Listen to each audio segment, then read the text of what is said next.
এখানে আমাদের একজন উপদেষ্টা আইসা জিজ্ঞাসা করে নাই, কিন্তু সরকারি লোকও এখনো আসে নাই যে আপনাদের সমস্যাটা কোথায়। তা আপনি যে কথাটা বলছেন অনেক ধন্যবাদ। আমরা মূল কথায় আসি। আমাদের দাবি হলো দুইটা। প্রথম এক নাম্বার দাবি হলো বাসান টেক পুনর্বাসন প্রকল্প আলহাজ আব্দুল রহিম করেছিল সরকারি মারফতে, কিন্তু এখানে 15,000 প্লাট হয়েছে। 15,000 প্লাট করতে সরকার থেকে 1 টাকা লওয়া লাগে নাই, ব্যাংকে থেকে একটা লোন নাই। আমাদের সকল বস্তিবাসীর টাকা, আলহাজ আব্দুল রহিমের টাকা। হ্যাঁ, আওয়ামী লীগ সরকার জায়গাটা পাইছিল বিএনপি সরকার থাকতে। ওই জায়গাটা আমরাই ছিলাম, তখন আমার বয়স আরো, আমি বউ ছিলাম। কিন্তু উনি যে ওই জায়গাটা পাওয়ার পর আমাদের বস্তিবাসী নিয়ে একটা চার আড্ডা করছিল, বলছিল যে আপনারা সকল বস্তিবাসী আসেন, আমি আপনাদের সাথে কথা বলবো। এই কথা বলছে আলহাজ আব্দুল রহিম। তখন উনি বলল যে আপনারা যদি এই বস্তিটা ছাড়েন, জায়গাটা সরকারি, যদি এই জায়গাটা ছাড়েন আপনাদের জন্য একটি করে ফ্ল্যাট করা হবে। আপনারা কি জায়গাটা দিবেন আমারে? বাসানটেক মিরপুর, বিআরপি নাম, সিআরপি মেডিকেলের সামনে বিআরপি। তো তখন আমরা বলছি যে এত সরকার আসছে গেছে, কোন সরকার কিন্তু এই কথাটা বলে নাই, আমরা শুনি না এই কথা। যেন এই কথাটা উনি বলছে, তখন আমাদের সবাই বস্তিবাসী মুরব্বী যারা আছে সবাই কিন্তু আমরা জায়গাটা ছেড়ে দিছিলাম যে আমাদের একটি করে ফ্ল্যাট আমরা পাবো। হ্যাঁ, আমরা দেখা গেল এক ভাই রিক্সা চালায় কামাই করে 200 টাকা করে জমা দিছি যে আমরা একটি ফ্ল্যাট পাবো। উনি যখন আওয়ামী লীগ সরকার আসলো, কাজটা শুরু করছে, ভালো কাজ করছিল, 2,000 পরিবার উঠাইছে। দৈনিক 8টি ফ্ল্যাট নির্মাণ করতে পারতো, সেই ক্ষমতা আলহাজ আলহাজ আব্দুল রহিম উনি থাকতে প্রজেক্টে এক সাইডে কাজ করে, এক সাইডে বিল্ডিং গুলা শেষ হয়, এক সাইডে লোক উড়িয়ে দেয় বস্তিবাসী। তখন 2,000 ফ্যামিলি দিছিল, এবং কি দৈনিক 8টা ফ্ল্যাট উনি নির্মাণ করতে পারতো, সেই ক্ষমতা ওনার ছিল। ক্ষমতা ছিল, কিন্তু আমরা বস্তিবাসী সকলে কাজ করে খাইতে পারতাম। দেখা গেল এক ভাই ঝাড়ু দিত, এক ভাই আনসারে কাজ করতো, সবাই কাজ করে খাইতে পারতাম। আমগো বস্তিবাসী নিয়েই কিন্তু সে কাজ করতো। দেখেন, আওয়ামী লীগ সরকার আসার পরে ওনার কাছে কমিশনার আছিল, অনেক রাজনৈতিক নেতারা ঘুষ চাইছে, চাঁদা চাইছে। হ্যাঁ, চাঁদা না দেওয়ার পরে ওনাকে 2010 সালে এক কাপড়ে পিড়ে মাইরা বাই করছে, ওয়াল টপসে ভিক্ষা মেরে ফালাইছে, আমি দেখছি।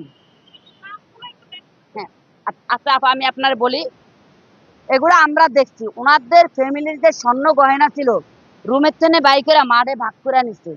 ওনার ওয়াইফের সিঁড়ি দিয়ে নামায়া, তখন সিঁড়ির কাজ শেষ হয় নাই, রড পায়ের ভিতরে ঢুকে আজও পর্যন্ত সে প্রতিবন্ধী। একটা কথাও মিথ্যা না পা। তো আমরা আওয়ামী লীগ সরকার থাকতে অনেক মিছিল আন্দোলন সংগ্রাম করে যাচ্ছিলাম। এই প্রেস ক্লাব আমরা আসছি, ইউটিউবে ঢুকে বস্তিবাসী চার্জ দিলে আপনারা অবশ্যই পাইবেন। দেখেন 5 আগস্টের পরে কি হয়েছে। আচ্ছা সরি, একটা কথা বলি, আওয়ামী লীগ সরকার সন্ত্রাস কারা, সরকার দায়িত্ব কে চলছিল? ভূমি মন্ত্রণালয়। ওই ভূমি মন্ত্রণালয়ের দায়িত্ব ওই প্রকল্প চলছে। ওই প্রকল্পতে ইঞ্জিনিয়ার সাইফুল কিন্তু ভূমি মন্ত্রণালয়ের লোক। ইঞ্জিনিয়ার সাইফুলও ভূমি মন্ত্রণালয়ের লোক। তাহলে কারা সন্ত্রাস পালছে? এটা নিয়ে আমরা অনেক আন্দোলন সংগ্রাম করছি, ঠিক আছে যাও। 5 আগস্টের পরে আমরা মনে করছি যে আমাদের বস্তিবাসীর একটা সুসংবাদ আসবে, ভালো সরকার আসছে। ডক্টর ইউনূসের আমরা জনগণই তো আনছি। দেখা গেল আপনার ছেলে, আমার ছেলে, ওই চাচার ছেলে ছাত্র আন্দোলন করছে না, উনি ভালো দেখেই তো ওনার দেশে আনছি। কিন্তু উনি ভালো কাজটা করতেছে না কেন? ওনার সমস্যাটা কোথায়? উনি কোন জায়গা থেকে দুর্বলতা আমরা জনগণ দেখতে চাই। দেখেন আপা, এখানে 20 দিন আজও পর্যন্ত ডক্টর একজন ইউনূসের লোক, একজন উপদেষ্টা কেন পাঠাইলো না? আমাদের প্রশ্ন, কেন আয়সা খোঁজ নিল না যে আপনাকে কি সমস্যা? আরে এইটাই না বলেন না ভাই, বলতেন এইটা আয়া যে আপনারা মিথ্যা দাবি নিয়ে বসতেন কেন? এই প্রতিবেদটাই করতেন আমাদের বস্তিবাসীর সাথে, কেন আসলেন না? ও, দাম কমে যাইব, উপরতে নামলে মান সম্মান যাইব গা, চেয়ার ক্ষমতার শরম লাগবো। চেয়ারটা দিছে কে? কারা দিচ্ছে ক্ষমতার চেয়ার? জনগণে দিচ্ছে, বস্তিবাসী দিচ্ছে। এক এমপি ও জানে যে ওই নিজে ভোট দেয় কিনা, বস্তিবাসী ভোট দেয়, এমপি মন্ত্রীরা নাইমে আইসা ভোট দেয় না। আমরা যখন নির্বাচন আসে তখন আমরা বস্তিবাসী কেন্দ্র পর্যন্ত থাকি যে আমাদের একজন ভালো নেতা চাই। তো ভালো নেতা এটা চায় না, কারণ এখন নাকি একটা আলুর দোষ হয়ে যায়। নির্বাচন পাইলে ক্ষমতা পাইছে, কারে সাপোর্ট করবো জানেন? হাসির কথা না, এটাই বাস্তব। ওই যে সন্ত্রাস লিডার, ওই 10টা অপরাধ করতে পারবো, ওরে সাপোর্ট দিব। এই তোরা যা কিছু করার কর, আমারে কিছু দিস, শুধু আমার চেয়ারটা ক্ষমতাটা বাঁচে রাই। আমাকে বস্তিবাসী দাবি মানবে? আমরা যে ধারে যায় বইতে পারবো, আমরা ভালো ভালো শাড়ি গহেনা মেকআপ মাইখা বসতে পারবো? আমগো গায়ে তো বস্তিরই গন্ধ কয়, তাহলে আমগো কথা কি শুনবে? আমরা কয় এই যে 5ই আগস্টের পরে মেয়র মেয়রের অফিসে কয়েকবার গেছি। আরে ভাই, আমাদের দাবিটা যদি মিথ্যা হয় ওখান থেকে বলে দাও যে তোমাদের দাবিটা সত্য না। ওনারা এখন বর্তমান উপদেষ্টা মেয়র সিটি কর্পোরেশন অফিসের দায়িত্ব কারা চালায়? সবার কাছে যাওয়া শেষ। আচ্ছা, ওনাদের নামটা তো আর্টিকেল তো নাই, হয়তো চুরি করে গেছি, ওটা কোনকে? 5ই আগস্টের পরে। আরে আম করে দেখলে সিঁড়ি দিয়ে নামা যায়, আমাদের সাথে কথা বলতে চায় না। এই যে এখানে আসার পরে আমরা সচিবালয়ের গেটে গেছি যখন প্রোগ্রাম নিয়ে, ওখান থেকে 5 জন আমাদেরকে ডাকছে, ডাকার পরে ফাইলপত্র গুলা দেখছে, দেখার পর্যন্ত ওই পর্যন্তই। এটা ভাউচার, আমরা জনগণ বুঝি। ফাইলটা নিয়ে ওখানে আটকে রাখবে।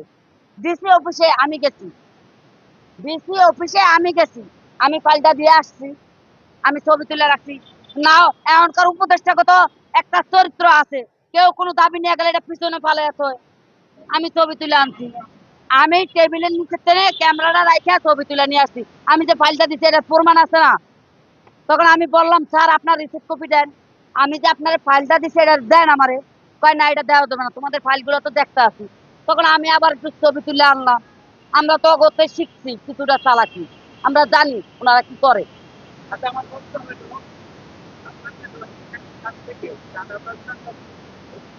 আওয়ামী লীগ সরকার থাকতে চাইছে।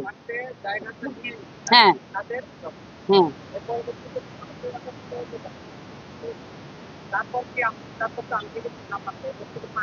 হ্যাঁ।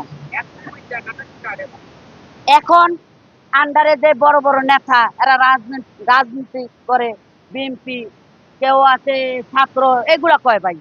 এগুলা আপনারা মিডিয়ার যারা সরকারি লোক আছেন খোঁজ খবর নেন, যদি আমাদের কোনো কিছু মিথ্যা হয় আমরা লিখিত নাম নাম্বার ঠিকানা সব দিমু, এবং কি আমরা আপনাদের সাথে থাকবো যে এই জায়গায় সমস্যা, এই লোক কারা, সরকার খুঁজে আনে, দেশের বদনাম হয়। এই জিনিসগুলা দেশের বদনাম হয়, সরকার কেন বোঝে না? জাতির বদনাম হয়।